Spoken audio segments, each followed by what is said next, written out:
26, 89. Nomor 2, 29.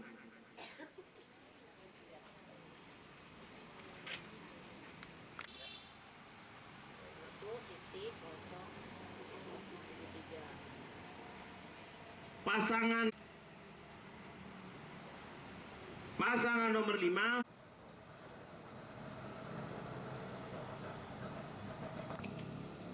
Lanjut, ini untuk TPS sah dan tidak sah. Pak sendiri faktor utama yang membuat ini 43% memilih Bapak itu apa, selain tadi Bapak juga turun ke lapangan? Enggak, kalau itu semuanya dari warga DKI ya. Ya karena seluruh masyarakat DKI ingin ada sebuah perubahan besar. Ada sebuah perubahan besar. Kemudian ingin sebuah pembaharuan. Karena mereka juga sudah bosen, sudah 5 tahun dan sebelumnya sudah tiap hari selalu terjebak oleh kesulitan-kesulitan itu, oleh problem-problem itu, hal-hal yang sama dan tidak ada action, sehingga mereka kok setiap hari saya selalu dirugikan seperti ini, kemudian akhirnya muncul kekuatan dan semangat itu. Sudah ada rencana Pak untuk pemenangan di putaran kedua atau mungkin sudah ada rencana untuk berkolaborasi? Ya adalah, kita ini biasa saja, mengalir saja. Jadi apapun koalisi yang paling baik adalah koalisi dengan warga DKI, koalisi dengan masyarakat DKI, koalisi dengan rakyat DKI, yang paling baik itu. Persetujuan anggaran gedung KPK menggantung lagi dengan dalih reses atau libur. Mulai Senin depan, Komisi 3 DPR menunda pembahasan anggaran itu hingga masa sidang selanjutnya, September mendatang. Kata komisi yang membidangi hukum ini, penundaan adalah hukuman untuk KPK karena belum menuntaskan deretan kasus korupsi besar. Bukan semata-mata karena ini aku mobilisasi dukungan dari masyarakat, DPR harus harus dipaksa untuk mengikuti itu. Enggak juga, karena kita kan di dalam raker terbuka dan masyarakat tahu sebetulnya DPR atau terutama Komisi 3 menunggu janji-janji mereka pada saat menjanjikan atau terutama pada saat pemilihan komisioner ya. Pembahasan anggaran kan masih berjalan. Kan KPK juga tidak mau pembahasan anggaran itu di bypass sebagaimana masuknya anggaran pada tahun 2008 kan. Karena itu yang tidak berdasarkan saran dan petunjuk KPK juga. Tidak boleh anggaran itu tidak dibahas di komisi, ini udah betul. Komisi 3 masih membubuhi tanda bintang pada pengajuan dana pembangunan gedung KPK senilai lebih dari 200 miliar rupiah. Jengkel belum dihapusnya tanda bintang itu, Koalisi Rakyat Yogya Saweran Koin untuk KPK mengirim penghapus dan cotton bud untuk Komisi 3 DPR. Koordinator aksi menyatakan tindakan itu sekedar harapan rakyat agar Komisi 3 DPR RI mendengar suara rakyat dan segera menghapus tanda bintang pada anggaran tersebut. Dari Jakarta dan Yogyakarta, Tim Liputan Metro TV.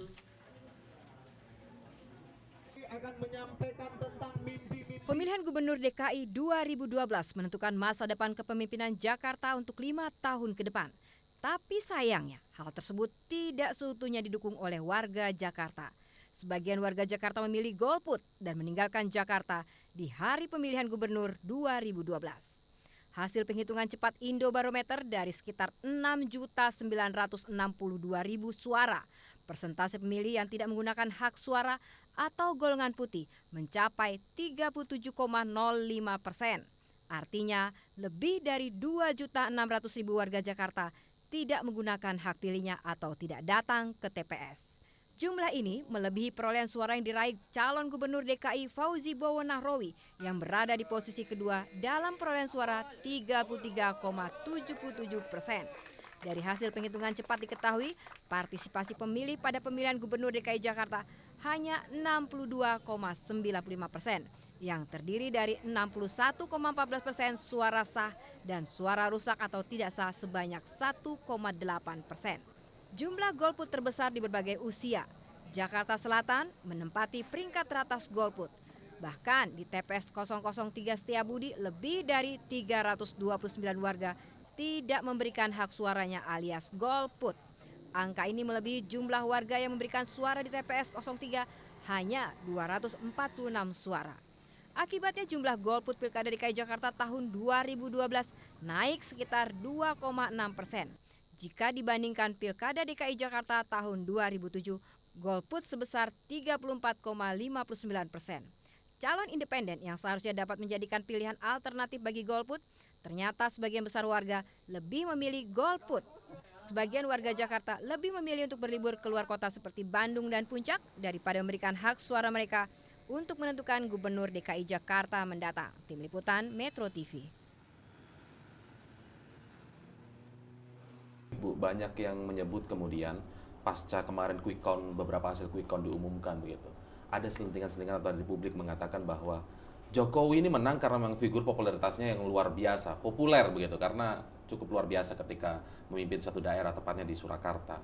Tapi pertanyaan kemudian, apakah memang juga ini karena kinerja dari mesin parpol, dalam hal ini PDI Perjuangan yang juga efektif, ataukah memang karena Jokowinya yang memang cukup populer? Bagaimana Ibu Mega melihat ini? Ya memang sebenarnya itulah yang harus diberikan sebagai pendidikan politik pada mereka yang akan memilih. Jadi kita harus menampilkan orang yang memang itu berkualitas. Ya ndak mungkin lah kita akan menampilkan orang yang tidak berkualitas. Nah bagi saya, seorang Jokowi yang saya kenal, itu memang saya sangat yakin. Karena memang dia sepanjang mengurusi kota Solo, yang dari begitulah keadaannya, itu menjadi suatu kota yang bisa menjadi baik, bersih, aman, masyarakat bukan hanya di tingkat elit saja atau dari kalangan kelas menengah ke atas yang mendapatkan hal yang baik, tetapi juga masyarakat yang dari bawah itu juga merasakan keadaan itu. Sebagai seorang pemimpin dia berarti mengayomi. Memang saya kan mendapatkan juga suatu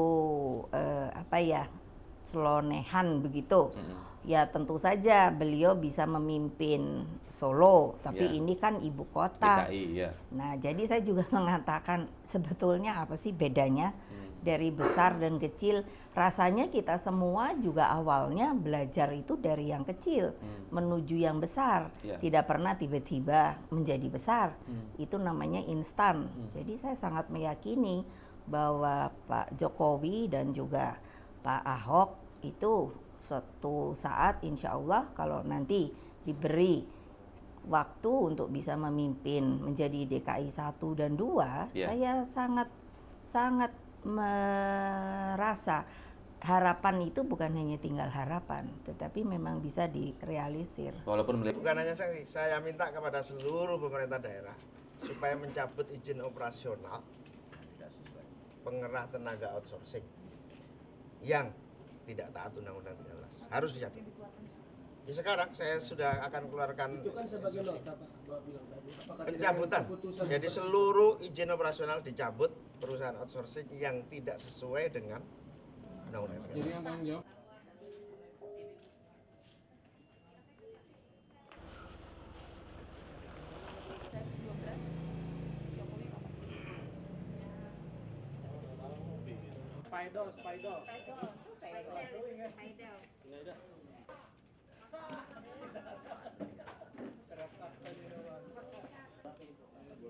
Udah tahu mau dijawab tanya lagi.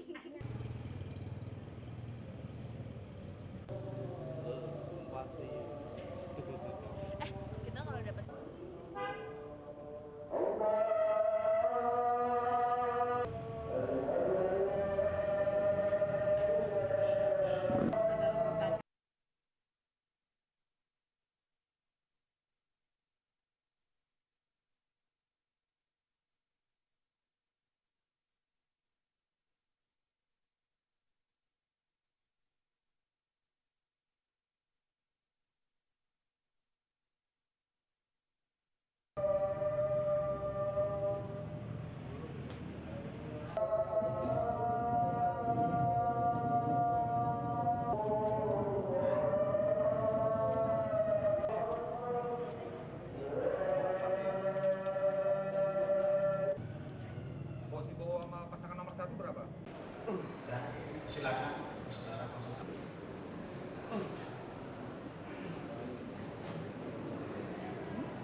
Gimana perasaannya, Bang? Tidak sesuai fakta, Pak ya? Tidak sesuai fakta. Tanggapi gimana, Bang? Ini benar-benar nggak sesuai fakta. Mungkin kalian yang ngikutin dari awal. Poin-poin apa aja ya, Bang? Poin, semua poin. Dari saksi apa, semua barang bukti apa, semua juga tidak ada satupun saksi yang mau bilang saya yang melakukan. Dan menunjuk muka saya. Gila Pak saya. Itu tuh benar-benar. Anda lebih tahu, media lebih tahu, semua lebih tahu. Fakta persidangan nggak seperti ini. Mungkin ada yang terpuaskan atau ada yang puas. Seperti itu. Apa pertimbangannya tadi yang mengacu pada kesaksian dari 2 orang? Iya, kesaksian dari 2 orang, dan 2 orang ini adalah yang satu mantunya mantan jenderal, yang satu lagi pas pampres. Sedangkan saya tidak tahu menahu masalah hal ini. Ada yang mati, saya nggak tahu. Iya, itu gila gitu. Anak saya ada di belakang itu. Anak saya umur 25 tahun. Apa saya bisa membunuh anak 17 tahun? Ini benar-benar, ini satu sandiwara hukum yang benar-benar lucu. Gitu. Jadi, pihak mana Bang yang menurut Abang dipuaskan atau merasa bisa puas? dilihat dari persidangan, dari awal persidangan saya sebagai terdakwa. Dan hasil-hasil, dan barang bukti semua ada. Dan fakta barang buktinya gimana? Langkahnya Dan nanti hasil lapor gimana gitu aja. Hasil forensik gimana? Langkah Abang ke depan dengan ini banyak fakta yang nggak ini. Saya akan lawan terus. bentuk perlawanan itu seperti apa nanti akan disampaikan? Nanti saya akan kerja sama-sama kawan-kawan juga. Terima kasih Bang ya. Terima kasih Bang ya. Ya, sama-sama. Insya Allah. Gila.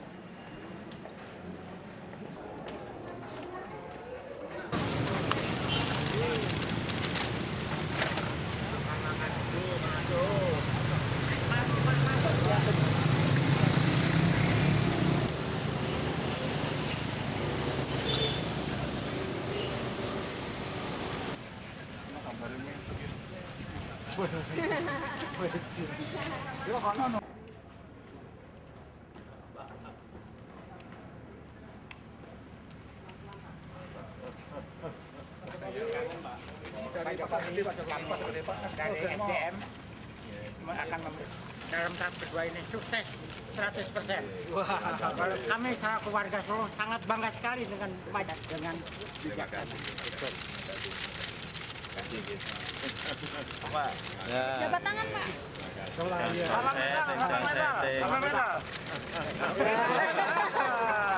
Salam metalnya ya, metalnya ya. Jokowi kita tangan Pak.